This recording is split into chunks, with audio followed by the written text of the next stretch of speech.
acabou agora há pouco aí a reunião, mas ainda nada foi decidido. Por enquanto, continua do jeito que estava, né? Sim, foi uma decisão foi uma reunião muito demorada, onde muitos cenários foram traçados, muitos fatores foram colocados na mesa para debate, e é uma decisão difícil. Nós estamos num cenário ainda complexo, e então novas reuniões acontecerão amanhã para que a gente possa tomar a decisão com muita calma e tentando, com muita cautela, evitar maiores danos à população. Então, tudo aquilo que será definido será depois de muita conversa, de muita análise, e é por isso que essa decisão ainda não foi tomada. Uhum. A gente tem aqui, ainda não saiu o boletim de hoje, até a hora que eu abri aqui a live, eu estava lá monitorando. Na verdade, a gente tem o boletim de ontem que fala o seguinte, que o número médio de transmissão por infectado ontem estava em 0,88, um nível verde, né? A ocupação de leitos, que está aí ainda em vermelho, principalmente para UTI Covid, 86,1%, e leitos de enfermaria, 68,4%. Esses números são bons porque a gente tem vindo aí de 3 semanas com todos os índices no vermelho. E agora a gente tem um no verde, um no vermelho e um no amarelo. São números bons, né, Maria Amélia? Principalmente quando se considera a situação nacional, que é terrível, né? Dia após dia, número de casos e mortes batendo recordes. Então, Belo Horizonte está invertendo isso, reduzindo o contágio e, consequentemente, isso vai reduzir também a internação. Mas agora nós vamos entrar no ponto crítico oferecido pela Semana Santa. Então, a partir dessa quarta-feira, nós temos que medir se haverá ou não algum impacto do feriado de Semana Santa nessa tendência, que é uma tendência lenta, mas progressiva de melhora dos números de queda das taxas de infecção. Uhum. A gente tem acompanhado aí, todas as vezes que a gente fala, principalmente que vocês falam a respeito desses impactos de algum evento, como Carnaval, como o Réveillon, o Natal e tudo mais, e realmente acaba batendo nos 14 dias ou um pouquinho mais. Na última vez eu conversei com o doutor Naí, um pouquinho mais, uns 21 dias, não é isso? Até porque ele acredita que a nova cepa ela demora um pouco mais para se manifestar. É em torno disso. Eu acredito que, como período de incubação, ou seja, a partir do momento que você tem o contágio até os primeiros sintomas, ser em torno de 7 dias, e depois dos primeiros sintomas, para você piorar e aí procurar uma assistência médica hospitalar, mais 7 a 10 dias, então entre 14, 17 e 18 dias é quando você começa a sentir os impactos a nível da rede hospitalar dos eventuais contágios no feriado. Então, como nós estamos agora chegando no torno do 10º dia, já começamos a eventualmente sentir os impactos até o fim de semana, até domingo, quando aí sim, na sua plenitude, esses números mostrarão se houve ou não interferência da Semana Santa nessa curva de melhora. Uhum. A gente sabe que tem outras cepas que estão circulando aqui, né, doutor Estevão? E como que está essa situação aqui? Porque são cepas mais agressivas, mas mesmo assim a gente está aí com o número de quase 7.000 pessoas sendo acompanhadas aqui em Belo Horizonte, e por isso que a gente tem aí, né, ainda um índice alto de leitos ocupados, de leitos de UTI para Covid ocupados. Então, essas cepas, elas estão todas circulando aqui? Nós temos duas cepas principais em Belo Horizonte, que praticamente empurraram a nossa cepa original, que prevalecia o ano passado para o cantinho. Então, a participação da cepa original hoje é muito pequena. Mais de 80% das infecções já são pelas variantes. Seja a variante P1, que veio do Amazonas, é muito transmissível, é muito severa, e seja a variante P2, que é uma que é originária do Rio de Janeiro, que não conseguiu tanto espaço quanto a P1, mas vem ganhando também o seu rincãozinho ali, vamos dizer. Agora, as cepas belo-horizontinas, que foram descritas pela primeira vez em Belo Horizonte, representam um percentual de 1% dessas variantes que estão circulando em Belo Horizonte. Então, praticamente, nós não conhecemos o seu impacto, os seus potenciais, porque foram pouquíssimos casos causados por elas. Mas o certo é que nós estamos vivendo no Brasil inteiro num caldo de variantes, onde praticamente o que não temos é a cepa original, menos agressiva, e praticamente todas as infecções hoje já são pelas variantes. Uhum. Agora, uma outra questão é que a gente tem aqui em Belo Horizonte, e principalmente no estado de Minas Gerais, a gente já começa a identificar algum resultado da campanha de vacinação, doutor Estevam? Não, eu acho muito pouco, sabe, Maria Amélia? Eu acho que o resultado, por exemplo, de Belo Horizonte é mesmo do distanciamento. Não chegou a um lockdown, como se faz nos moldes europeus, mas qualquer desmobilização que diminui a circulação de pessoas também diminui a circulação do vírus. E você, 2 a 3 semanas depois, começa a ver esses resultados.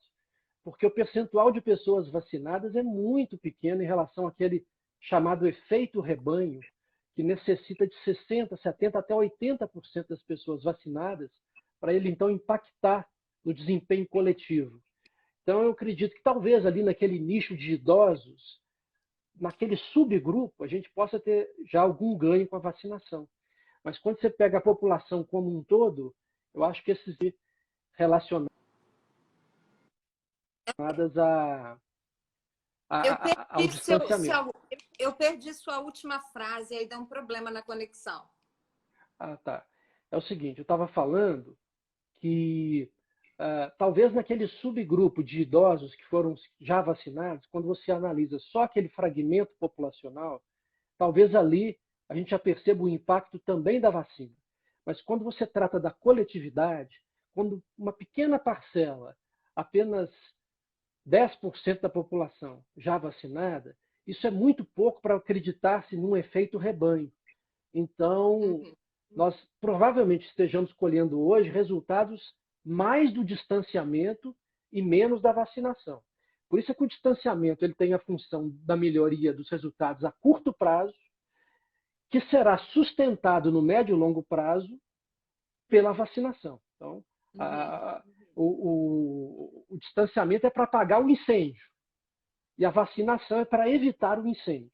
Nós não temos ainda uma massa populacional vacinada para que o fogo não volte, para que ele não se exacerbe. E a gente ainda tem um agravante, né? Porque o que está acontecendo, doutor Estevam, é o seguinte: muitos idosos não estão voltando para tomar a segunda dose, ou seja, não estão completando o ciclo de imunização, né? Isso é muito perigoso e até muito difícil de entender, porque uma única dose ela não dá garantias nenhuma da eficácia da vacina. E a vacina é muito bem tolerada. O mais difícil foi ter a vacina, se obter a vacinação para um grupo de pessoas. E as pessoas que não foram vacinar a segunda dose correm o risco de comprometer a primeira dose, ou seja, perdê-la sem eficácia nenhuma. E, além disso, essas pessoas ficam, vamos dizer assim, elas Elas podem transmitir mais? Não, é assim, eu estava tentando dizer que elas não estão usufruindo de um benefício assim tão desejado, né, e agora aclamado, que foi a, a, a obtenção de uma vacina em tempo recorde. Então, a pessoa está tendo um produto salvador de vidas e não está utilizando esse produto. Agora, todas as pessoas que são vacinadas, entrando na sua pergunta subsequente, elas não estão garantidas e isentas de contraírem o vírus. O que a vacina faz é prevenir o adoecimento grave, mas não impede eventual contágio e transmissão. Só 50% das pessoas vacinadas não terão qualquer tipo de contágio e, por isso, não terão transmissão. Portanto, também é por causa da outra metade, que ainda pode se infectar e, portanto, transmitir, dever usar máscara, se distanciar, mesmo vacinada, não por uma proteção apenas individual, mas principalmente para proteção coletiva. E a gente agora está também com a vacinação da gripe, né? O Ministério da Saúde, ele alternou os grupos prioritários, então ele começou a vacinação da gripe pelas crianças e pelas gestantes que não estão nos grupos prioritários da vacinação contra a Covid. Exatamente para não ter o encontro dessas duas vacinas, porque precisa de um período aí de mais ou menos 11 dias de distanciamento entre uma vacina e a outra, né? Você fez uma colocação que sintetizou muito bem. Como você deve evitar, teoricamente, né, não se tem provas disso, a combinação ao mesmo tempo das duas vacinas, então, enquanto você vai vacinando o grupo prioritário para coronavírus, que hoje é a doença mais importante, para aqueles grupos que ainda não têm.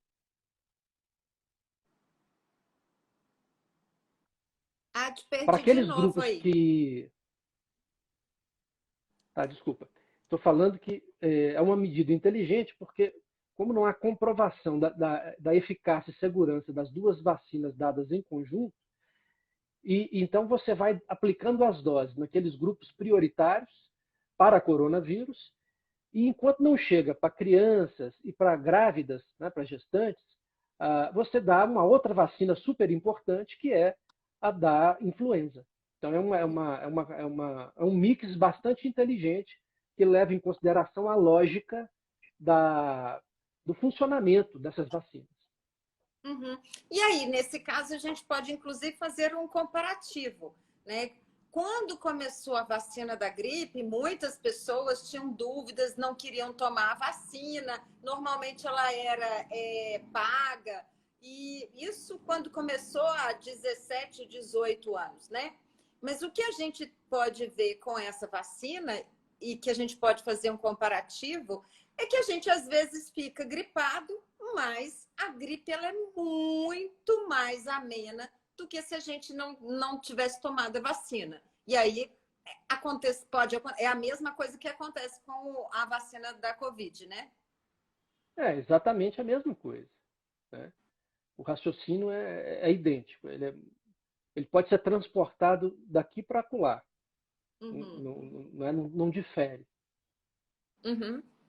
Agora, doutor Estevam, para a gente, eu sei que o senhor tem uma outra live daqui a pouco, que o senhor já me avisou. Vamos falar um pouquinho o senhor começou a falar aí sobre a questão de várias ações e que vocês não conseguiram chegar a um consenso, né, que vão aguardar esse momento aí para ver se tem algum impacto da Semana Santa para cá.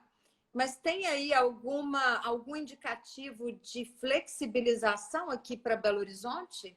Já que, né, assim, muitas entidades estão cobrando, como principalmente as entidades ligadas ao comércio e aos empresários, cobrando a reabertura das lojas, né, e do funcionamento da cidade num todo.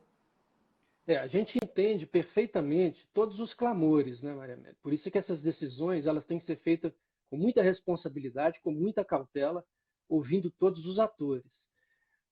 As pessoas realmente elas precisam trabalhar, elas não estão tendo a ajuda necessária, ao meu ver, para que elas fiquem em distanciamento, né? Vejam que os países que realmente entraram em verdadeiro lockdown foram países que até hoje têm uma ajuda muito substancial, onde as pessoas têm uma ajuda muito substancial do governo. Não é o caso do Brasil, então a gente entende que tem gente que está em desespero mesmo para a sua própria sobrevivência. A gente sempre considera essa questão. Por outro lado, tem pessoas que já defendem um aperto maior das medidas. Hoje nós recebemos lá na prefeitura uma assinatura de inúmeros doutores e professores da Universidade Federal pedindo uma ampliação das medidas restritivas. E como você não tem que agradar todos, você tem que tentar pegar todas as opiniões, considerar todas como muito bem-vindas e tentar fazer o melhor numa composição que contemple a vida e que contemple a manutenção da saúde da sociedade, e incluindo aí a saúde financeira, econômica, etc. Então, balanceando isso tudo, e colocando todos esses ingredientes para análise, é que nós tentamos chegar a uma decisão que seja sensata, né? Que não seja nem 8 nem 80, que fique ali no meio termo, no 40. E é por isso que é muito difícil essa decisão atualmente, porque todos os fatores estão numa linha muito tênue entre prós e contras.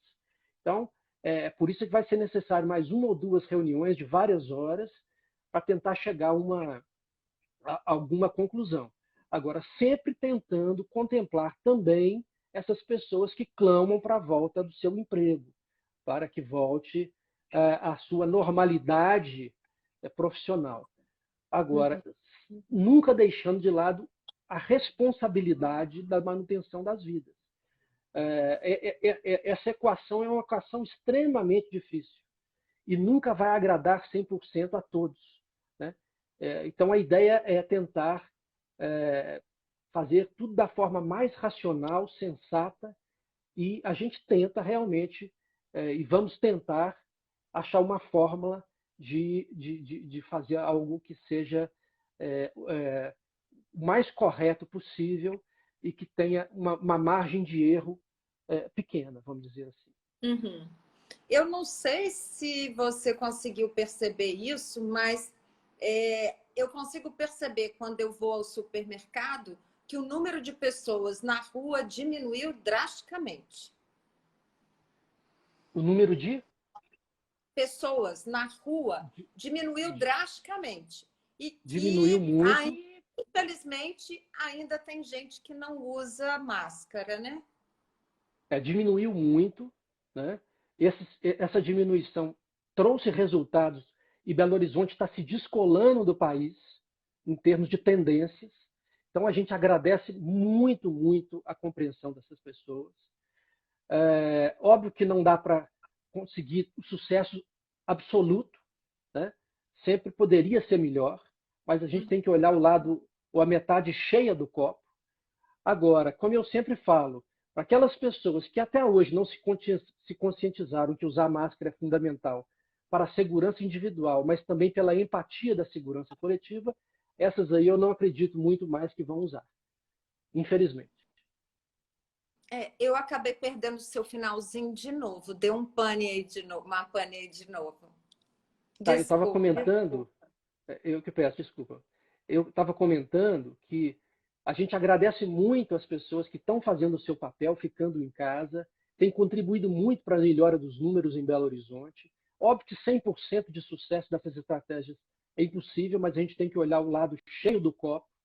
Agora, estava falando no finalzinho que, infelizmente, aquelas pessoas que ainda saem sem máscara, para essas eu tenho uma ideia de que será quase que impossível conscientizá-las, porque depois de tanto sofrimento, de tantas mortes, essas pessoas ainda saírem sem máscara, acho que mais 1 milhão de argumentos ou 1 milhão de mortes não serão suficientes, infelizmente.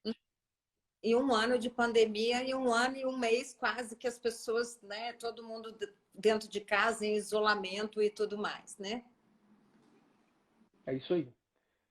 Bom, é bom sempre lembrar, a gente sempre termina desse jeito, então vamos lembrar aí os protocolos sanitários, porque eu acho que é sempre bom a gente lembrar que as pessoas devem continuar, né, fazendo e utilizando esses protocolos, né, doutor Estevam?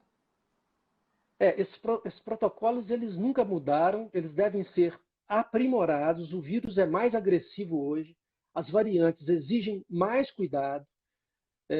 Infelizmente, para aqueles que ainda negam o problema, não é possível levá-los para fazer uma corrida de leito num CTI para mostrar o que nós estamos vendo há um ano, o sofrimento, a dor, a guerra que é, inclusive a sobrecarga para os profissionais de saúde.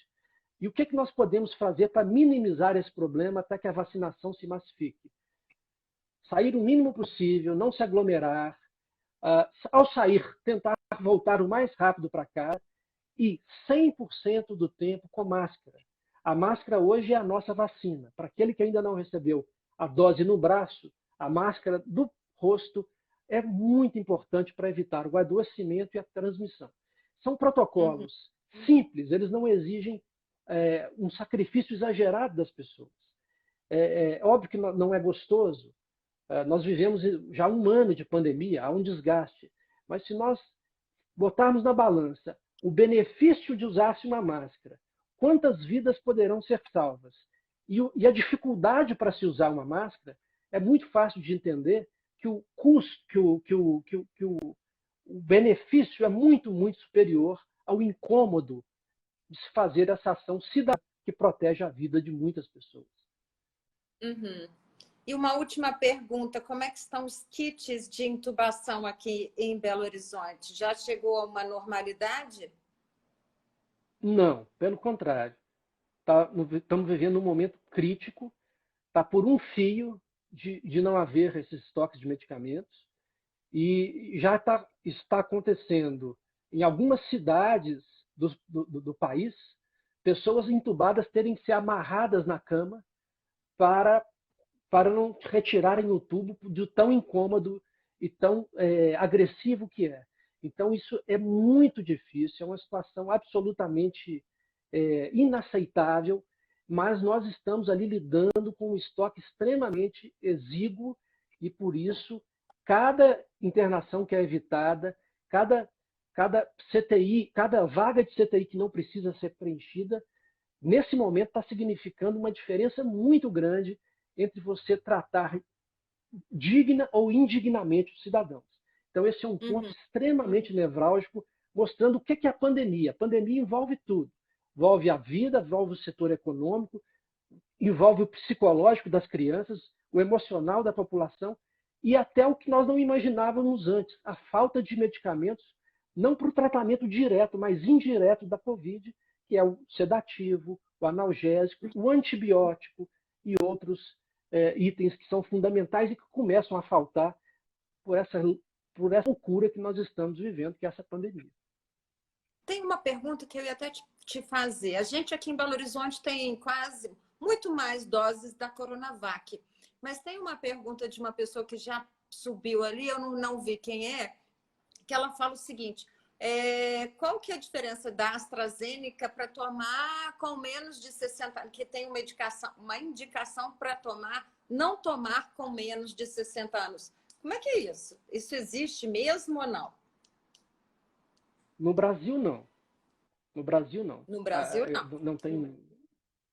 Tá? Em alguns países do exterior, não se dá a AstraZeneca para acima de 60 anos, porque ela não foi extensivamente estudada para esse público. Mas, aparentemente, é muito segura, independente da idade, efetiva, independente da idade, e num país que não tem ainda a Moderna, a Pfizer, a Johnson Johnson, essa vacina é crucial, seja para abaixo ou acima de 60 anos. É bom a gente colocar isso para as pessoas também, porque muita gente às vezes fica com medo de tomar a vacina e, na verdade, é a única forma que a gente tem de evitar a doença, né? Para quem não conhece a história, a vacina, desde a vacina da raiva, que foi a primeira, até a atual, que é a da Covid, ela mudou a história da mortalidade, ela mudou a história da humanidade. Né? Ela trouxe benefícios absurdos e riscos mínimos. Né? E a mesma coisa vale, o mesmo raciocínio vale para a Covid.